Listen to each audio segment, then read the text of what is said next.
नमस्कार दोस्तों, आप सभी का स्वागत है हमारे YouTube चैनल केन क्लासेस में। दोस्तों, आज के सेशन में हम बात करने वाले हैं फ्रैक्शन यानी कि भिन्न के बारे में। दोस्तों, आज हम सबसे पहले भिन्न के कंसेप्ट जानेंगे, भिन्न के प्रकार जानेंगे। उसके बाद जो प्रीवियस ईयर में पूछा गया सवाल है सी टेट में, उसको हम सोल्व करेंगे। तो सबसे पहले देखते हैं दोस्तों, भिन्न होता क्या है। अगर भिन्न की बात करी जाए तो जैसे एक परिमेय संख्या जो p/q के रूप में होता है, जहाँ q is equals to not zero को हम एक भिन्न कह सकते हैं, जहाँ p भिन्न का क्या होगा, अंश होगा, और q भिन्न का क्या होगा, हर होगा। या अगर दूसरे शब्दों में देखा जाए दोस्तों, या अगर दूसरे कंसेप्ट में देखा जाए तो बट्टे ऐसी संख्या जो बट्टे की फॉर्म में हो, जैसे 5/3, इसको हम भिन्न कह सकते हैं। यहाँ जैसे ये बट्टे से ऊपर वाली संख्या को हम इसका अंश कहेंगे, और बट्टे से नीचे वाली संख्या को क्या कहेंगे, हम हर कहेंगे। यही होता है दोस्तों भिन्न। अगर भिन्न की प्रकार देखा जाए दोस्तों, अगर भिन्न के प्रकार की हम बात करते हैं तो भिन्न के प्रकार में दोस्तों, भिन्न के प्रकार में बात करें दोस्तों तो भिन्न का सामान्यतः 4 प्रकार का होता है दोस्तों। सामान्यतः 4 प्रकार का होता है दोस्तों भिन्न। पहला दोस्तों क्या होता है, पहला क्या होता है दोस्तों, उचित भिन्न। उचित भिन्न। और दूसरा क्या होता है, अनुचित। उसके बाद दोस्तों तीसरा क्या होता है, मिश्र भिन्न। और चौथा होता है दोस्तों तुल्य भिन्न। अगर सबसे पहले हम बात करें उचित भिन्न की, तो वैसा भिन्न जिसमें अंश का मान हर के मान से कम होता है। मतलब ऐसा भिन्न जिसमें जो हर का मान हो वो अंश के मान से ज़्यादा हो। जैसे देखते हैं ये 3/5 है। अब यहाँ देखिए जो अंश है, अंश है, यहाँ अंश क्या है, यहाँ 3 है, और हर क्या है, यहाँ 5। तो यहाँ देखिए जो अंश का मान है वो हर के मान से क्या है, कम है। तो ये भिन्न क्या कहलाएगी दोस्तों, ये भिन्न क्या कहलाएगी, उचित भिन्न। यानी कि वैसा भिन्न जिसमें अंश का मान हर के मान से क्या हो, कम हो, वो भिन्न क्या कहलाएगा दोस्तों, ये भिन्न कहलाएगा उचित भिन्न। इसमें फिर एक बार एक और एग्जांपल देखिए दोस्तों, ये 5/7। इसमें देखिए जो हर है, हर का मान अंश के मान से ज़्यादा है, यानी कि अंश का मान हर के मान से कम है। तो ऐसे भिन्न को क्या कहेंगे दोस्तों, हम ऐसे भिन्न को क्या कहेंगे दोस्तों, ऐसे भिन्न को कहेंगे हम उचित भिन्न। अब अनुचित भिन्न की बात करें दोस्तों, तो अनुचित भिन्न उचित भिन्न के जस्ट विपरीत है। जैसे देखिए वैसा भी जिसमें हर का मान अंश का मान हर के मान से ज़्यादा हो, तो उसे हम क्या कहेंगे दोस्तों, उसे हम अनुचित भिन्न कहेंगे। वैसा भिन्न जिसमें अंश का मान हर के मान से ज़्यादा हो, हम उसको क्या कहेंगे, अनुचित भिन्न कहेंगे। अगर मिश्र भिन्न की बात की जाए दोस्तों, अगर हम मिश्र भिन्न की बात करें तो ऐसा भिन्न जिसमें पूर्ण संख्या तथा भिन्न का मिश्रण ही मिश्र भिन्न कहलाया जाता है। जैसे देखिए 1 सही 1/2, ये क्या कहलाएगा दोस्तों, मिश्र भिन्न कहलाएगा। एक और एग्जाम्पल देखिए दोस्तों, 2 सही 1/2, ये क्या कहलाएगा, ये मिश्र भिन्न कहलाएगा। अगर तुल्य भिन्न की बात की जाए दोस्तों, अगर हम तुल्य भिन्न की बात करते हैं, अगर तुल्य भिन्न की हम बात करते हैं तो जब ऐसी भिन्न जिसमें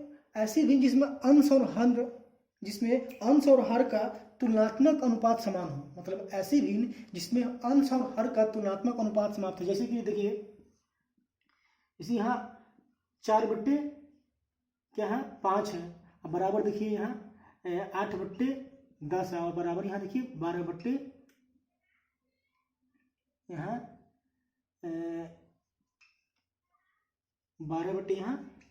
है। अब यहाँ देखिए दोस्तों, अब यहाँ कैसे करेंगे, यहाँ देखिए 4 दूना 8 और 5 दूना 10। अब यहाँ भी देखिए ये तुलनात्मक अनुपात इसके समान है। अब यहाँ देखिए 4 तिया 12 और 5 तिया 15, यानी कि ये भी 3 मरतब कट रहा है, और ये भी तीन बार कट रहा है, और ये भी 2 बार कट रहा है, और ये भी 2 बार कट रहा है। मतलब इसका जो ये भी 1 बार हो रहा है, और ये भी इससे भी 1 बार होता है। इसका क्या हुआ जी, इसका तुलनात्मक अनुपात समान हो तो उसको कहेंगे हम तुल्य भिन्न कहेंगे। मतलब वैसा भिन्न जिसका तुलनात्मक अनुपात समान हो, हम वैसे भिन्न को क्या कहेंगे दोस्तों, तुल्य भिन्न कहेंगे।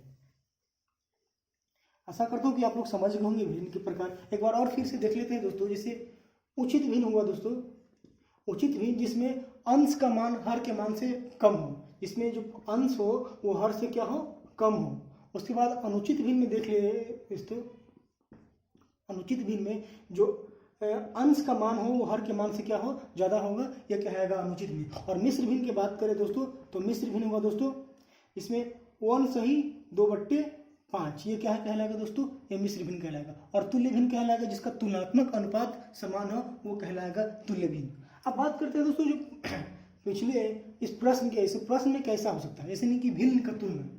अब पिछले बार प्रश्न में जो CGTET 2014 में पूछा गया प्रश्न कि 3/5 और 2/5 भिन्न में सबसे बड़ी भिन्न कौन होगी,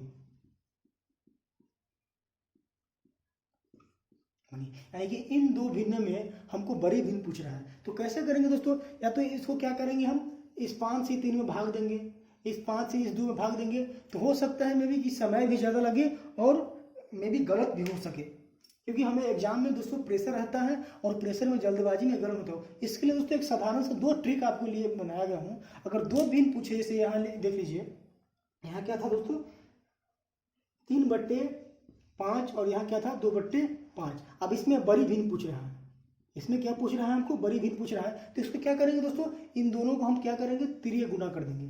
अब तिर्य गुना कर देंगे तो देखिए ये क्या हो जाएगा, 5 दूना, सॉरी यहाँ 3 था दोस्तों, यहाँ 3 था। अब तिर्य गुना करेंगे तो ये क्या हो जाएगा दोस्तों, ये हो जाएगा 5 तिया 15 और ये क्या हो जाएगा 5 दूना 10। अब इन दोनों में से देखिए कौन सा बड़ा है, ये 15 बड़ा है, तो ये भिन्न क्या हो जाएगा दोस्तों, ये भिन्न बड़ी हो जाएगी।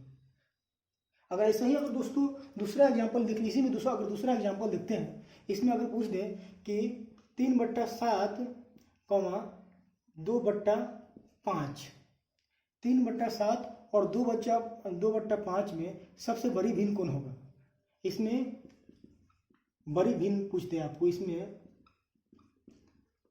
बड़ी भिन्न पूछ दे तो आप कैसे करेंगे। अब इसको भी क्या करेंगे, तिर्य गुना कर देंगे, तिर्य गुना।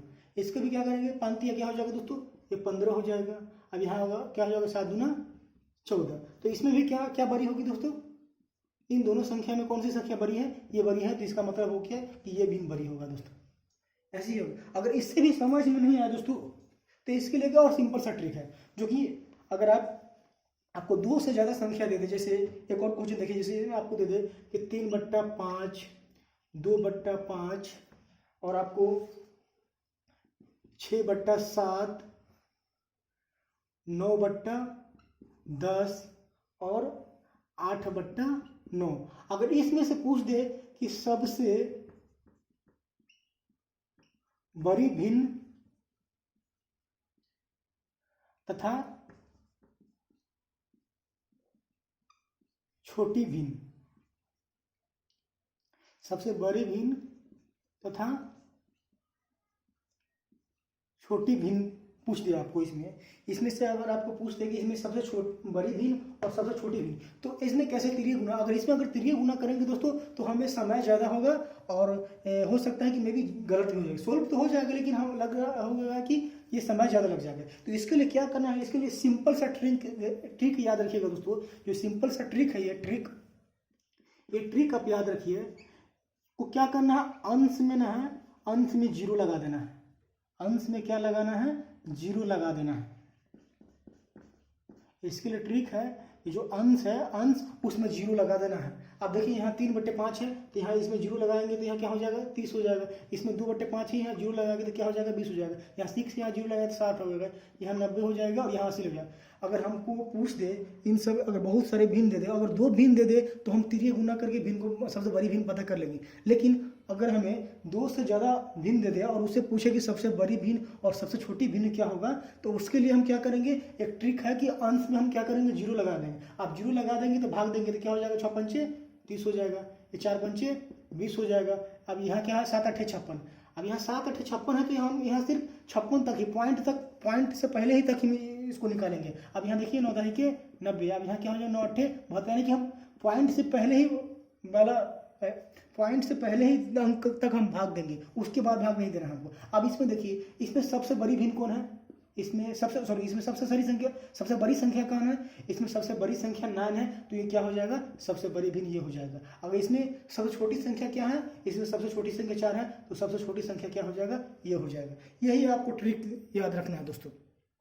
इसमें कुछ नहीं करना है दोस्तों, आपको सिंपल सा आपको क्या करना है, अंश में 0 लगा देना है, उसके बाद भाग कर देना। और भाग ज़्यादा तक नहीं, जैसे यहाँ 60 में 7 से भाग देना है, तो आपको दशमलव से पहले तक ही भाग देना है। दशमलव के भाग देने की जरूरत नहीं है, बस आप 1 सेकंड में आप बता सकते हो कि इसमें सबसे बड़ी भिन्न कौन है और सबसे छोटी भिन्न कौन है। एक और क्वेश्चन देखिए दोस्तों, एक और क्वेश्चन देखिए। एक क्वेश्चन आपको दे दिया दोस्तों कि 3/5, 7/4, 8/3, 10/9। अब इसमें आप पूछ दे जो भिन्न है, भिन्न को आरोही क्रम में समझाएं। भिन्न को आरोही क्रम में सजाना है, सजाएं। जो ये भिन्न दिया हुआ है इसको आरोही क्रम में सजाएं। ये दोस्तों पूछा हुआ है सीजी टेट 2014 में पूछा हुआ है। ये इसको क्या करना है, आपको आरोही क्रम में सजाना है। तो आरोही क्रम में कैसे सजाएंगे दोस्तों? सबसे पहले आप आरोही और अवरोही का कंसेप्ट समझ लीजिए। अब आरोही क्या होता है दोस्तों? आरोही और अवरोही, आप देखिए इन दोनों शब्द में ही देखिए, इन शब्द में इस शब्द में कितने अंक है? 1 2 3 4, इसमें 4 अक्षर है। और इसमें कितने? 1 2 3, यानी कि जिसमें कम अक्षर है, इसका मतलब क्या हुआ? इसमें सबसे पहले छोटा से शुरुआत होगा, उसके बाद बढ़ते बढ़ते बढ़ते बढ़ते जाएगा। और इसमें क्या है? अवरोही मतलब 4, मतलब इसमें सबसे पहले बड़ा, उसके बाद उससे छोटा, उसके बाद उससे छोटा, उसके बाद उससे छोटा। यानी कि आरोही मतलब जो शब्द में 3 शब्द है उसमें का मतलब क्या होगा कि सबसे पहले छोटा से स्टार्ट होगा, उसके बाद 12 तक जाएगा, बढ़ते जाएगा बढ़ते जाएगा बढ़ते जाएगा। और अवरोही मतलब हुआ जैसे इसमें 4 अंक है और इसमें क्या है? 3 अंक है, तो इसका मतलब क्या हुआ कि इसमें आप छोटा से ले जाइए, उसके बाद बढ़ाते जाइए बढ़ाते जाइए। अवरोही में क्या है? 4 अंक है, दोनों में यही डिफरेंस है कि इसमें 4 अंक 3 अंक है, इसमें 4। ये छोटा सा ट्रिक है आपको याद रखने के लिए, बस इसी ट्रिक से आप याद रखेंगे। और इसमें 4 अंक है तो इसका मतलब क्या होगा? ये सबसे पहले बड़ा होगा, उसके बाद छोटा होगा, उसके बाद छोटा होगा, उसके बाद छोटा होगा, यानी कि छोटे क्रम मतलब घटते क्रम में हमको समझाना है। अब देखिए इस भिन्न को हम, जो हमें भिन्न दिया है, उस भिन्न को हम आरोही क्रम में कैसे सजाते हैं। आप देखिए आरोही क्रम में सजाने के लिए सबसे पहले सिंपल सा जो आपको बताया हूँ वही करना है आपको। अंश में 0 लगा देना है। अंश में क्या करना है? 0 लगा देना है। अंश में 0 लगा दिए। अब अंश में 0 लगाने के बाद क्या करना है? आपको भाग दे देना है। अंश में 0 लगा दिए, उसके बाद क्या करना है? आपको भाग देना है। तो क्या हो जाएगा? ये 6 पंजे 30, यहाँ क्या हो जाएगा? 15 चौका 60, 16 चौका 64, 17 चौका 68। यहाँ क्या हो जाएगा? 17 पॉइंट तक नहीं निकलना है दोस्तों। अब यहाँ क्या हो जाएगा?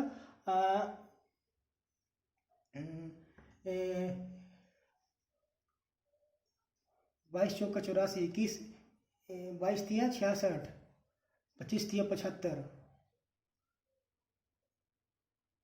भाग कर लेते हैं दोस्तों। सॉरी, इसमें तो दोस्तों इसमें 0 लगाने की जरूरत नहीं होती। इसमें 0 लगाने की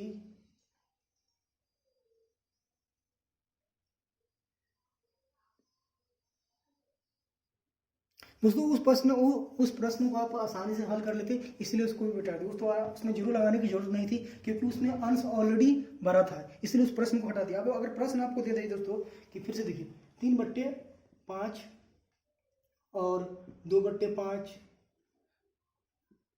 6/7 और क्या बोलते हैं 3/8 और 4/5।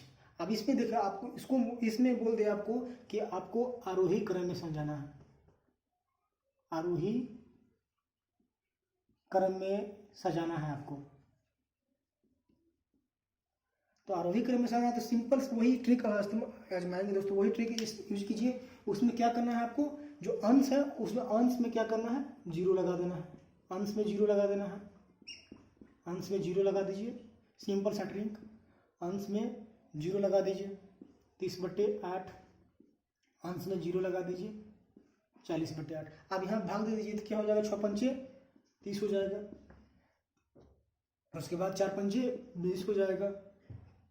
अब सात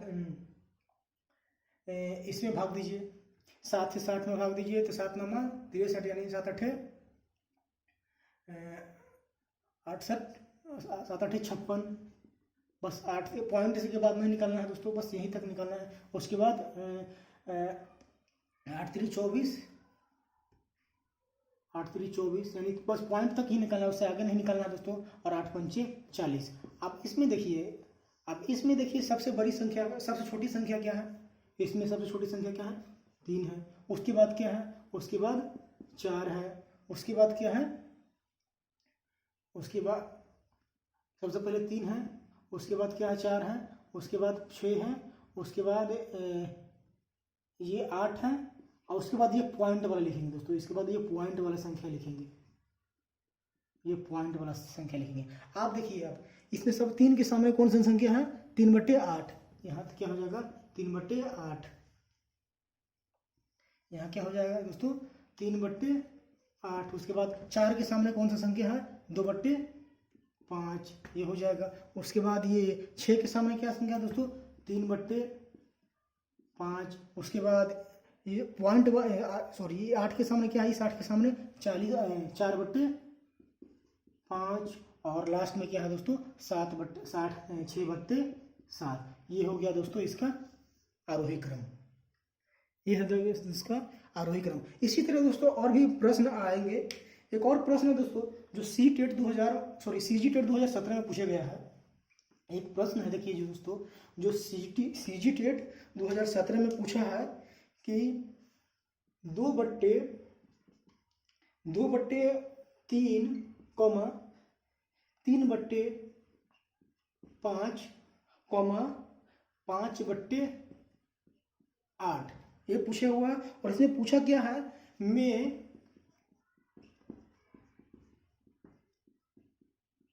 सबसे बड़ी भिन्न तथा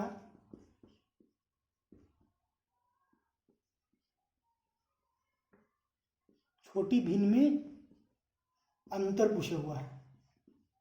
ये पूछे हुआ आपको CGTET 2017 में। CGTET 2017 में प्रश्न पूछे हुआ है कि 2/3, 3/5, 5/8 में सबसे बड़ी भिन्न तथा छोटी भिन्न में अंतर। अब इसमें देखिए क्या है, इसमें सेम कंसेप्ट लगाना है दोस्तों।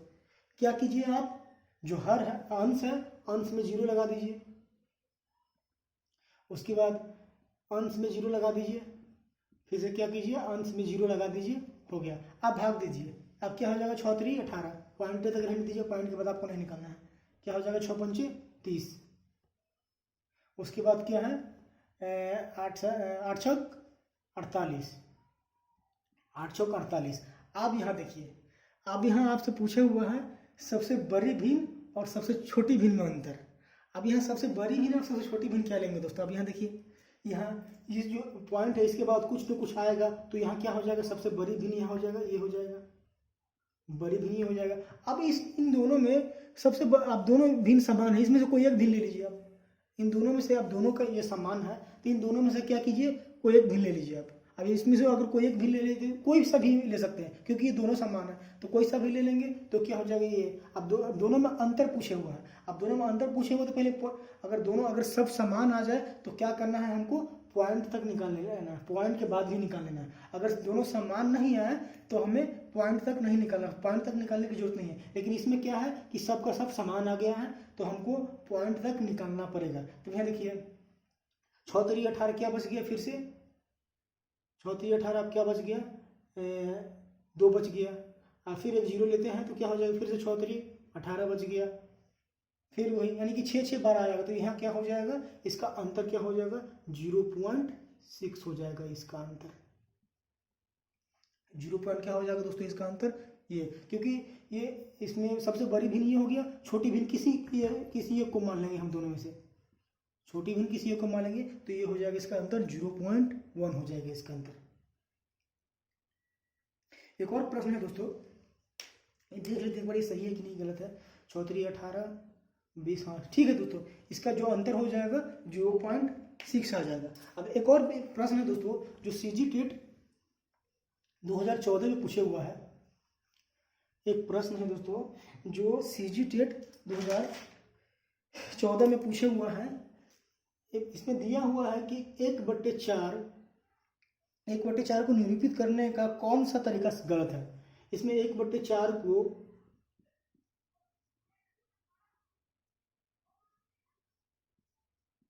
निरूपित करने का कौन सा तरीका गलत है। अब इसमें दे दिया है दोस्तों 4 डायग्राम दे दिया है। इसमें 4 डायग्राम दे दिया है। इसमें क्या किया है दोस्तों 4 डायग्राम दे दिया है। अब इसको 4 डायग्राम में से पूछ दिया है कि इसमें से गलत तरीका कौन है निरूपित करने का। इसमें एक ये दे दिया है पहला, उसके बाद एक ये दे दिया हुआ है,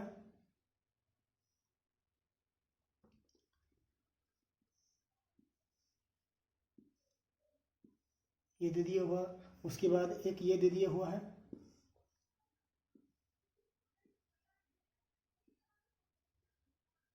इसको बराबर भाग में लिखा है दोस्तों। एक ये दे दिया है ये, और एक दे दिया है लास्ट में क्या बोलते हैं, एक दे दिया हुआ है और ऐसे दे दिया हुआ है 1 2 3 4। अब इसमें पूछे हुआ है कि इसमें ये दूसरा है, ये तीसरा है और ये चौथा है। अब इसमें पूछे हुआ है कि 1/4 को निरूपित करने का कौन सा तरीका गलत है। इसमें दोस्तों आपको पूछे हुआ कि कौन सा तरीका गलत है। अब देखिए इसमें तरीका कौन सा गलत होगा दोस्तों, ये तरीका इसमें क्या होगा दोस्तों गलत होगा। ये तरीका इसमें गलत होगा। क्यों गलत होगा, क्योंकि जो भिन्न को भिन्नात्मक रूप से किसी चीज़ को हम दर्शाते हैं तो उसको हम बराबर समान भाग में दर्शाते हैं। कोई भी संख्या को अगर भिन्न रूप में दर्शाना होगा दोस्तों, अगर कोई भी भिन्न को भिन्न अगर निरूपित करेंगे तो उसको हम बराबर भाग में निरूपित करेंगे। उसको हम क्या करेंगे, बराबर भाग में निरूपित करेंगे।